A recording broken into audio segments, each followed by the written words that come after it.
Assalamualaikum warahmatullahi wabarakatuh. Tinggal menunggu minggu ataupun menunggu hari lagi.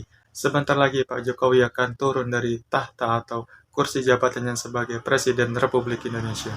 Ya, sudah 2 periode ataupun 2 kali disumpah jabatan untuk menjabat sebagai Presiden ataupun Kepala Negara Indonesia. Dan sesuai dengan Undang-Undang masa jabatan itu maksimal sebanyak 2 periode.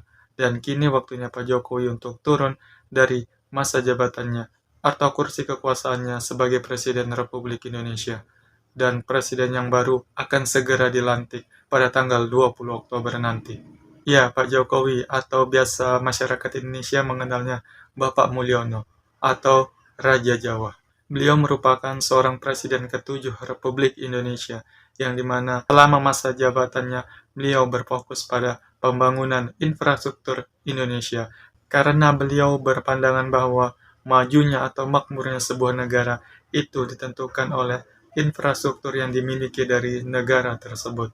Ya, tentunya sudah banyak karya-karya dari beliau, mulai dari bendungan, jalanan, jembatan, dan karya yang paling dahsyat dan paling besar adalah beliau mampu merealisasikan pemindahan ibu kota dari Jakarta ke IKN atau Ibu Kota Nusantara yang ada di Kalimantan Timur.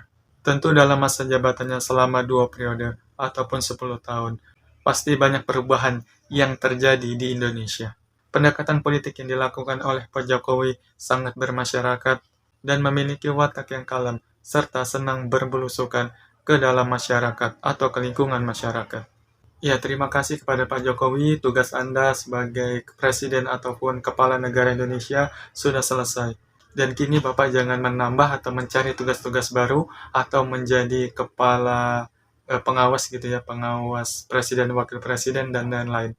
Ya, cukup Bapak. Mungkin Bapak sudah mendedikasikan waktunya selama 10 tahun atau 2 periode menjadi presiden, mengurusi seluruh rakyat Indonesia. Mungkin Pak Jokowi tidak bisa membuat semua orang senang, seluruh masyarakat Indonesia senang kepada Bapak, akan tetapi setidaknya Pak Jokowi sudah membuat sebagian orang senang.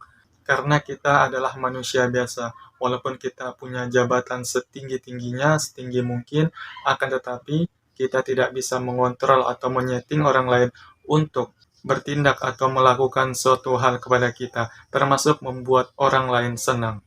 Ya, terima kasih Bapak sudah banyak torehan ataupun karya yang Bapak tampilkan di Indonesia ini, mulai jalanan, menghubungkan daerah-daerah terpencil ataupun desa terpencil kepada daerah-daerah atau kota yang memiliki pembangunan ekonomi yang sangat cepat. Sehingga dampak yang akan dirasakan oleh daerah-daerah terpencil ataupun desa-desa terpencil tersebut yaitu selain terhubung atau memilikinya koneksi antara desa ataupun daerah terpencil ke kota, kemudian dapat menjaga atau menstabilkan harga barang antara barang yang di kota dengan barang yang ada di desa ataupun daerah terpencil. Walaupun harganya tidak sama, akan tetapi Pak Jokowi telah memotong biaya transport ataupun biaya distribusi barang tersebut sehingga harganya bisa lebih terjangkau atau bisa lebih murah dari sebelum adanya koneksi ataupun jalan tersebut. Kemudian yang kedua itu bendungan. Dengan banyaknya bendungan yang dibangun oleh Pak Jokowi, maka cadangan air tawar masyarakat Indonesia juga akan bertambah. Selain itu juga bendungan juga dapat mengairi atau memberikan air gitu ya kepada sawah-sawah yang ada di sekitar bendungan tersebut. Sehingga di musim kemarau petani tidak bingung untuk mencari air karena sudah ada pengairan dari bendungan yang dibangun oleh Pak Jokowi. Selain itu juga bendungan tersebut bisa menjadi cadangan air minum bagi masyarakat yang ada di sekitar bendungan tersebut. Kemudian yang ketiga yaitu jembatan. Nah, jembatan ini sebagai penghubung ya antara satu desa ke desa lain atau daerah ke daerah lain, yang dimana daerah itu dipisahkan oleh jurang ataupun sungai. Nah, dengan adanya atau banyaknya jembatan yang dibangun oleh Pak Jokowi, maka suatu daerah ataupun suatu desa gitu ya, yang dipisahkan oleh jurang ataupun sungai, itu bisa terhubung. Sehingga perputaran ekonomi dan mobilisasi masyarakat itu dapat berjalan dengan lancar. Ya, selanjutnya yaitu pembangunan bandara, yang dimana Pak Jokowi telah membangun puluhan bandara di seluruh Indonesia, terutama daerah-daerah yang belum memiliki bandara. Dengan dibangunnya bandara tersebut dapat mempermudah mobilisasi masyarakat untuk berpindah dari satu tempat ke tempat lain, dari satu pulau ke pulau lain.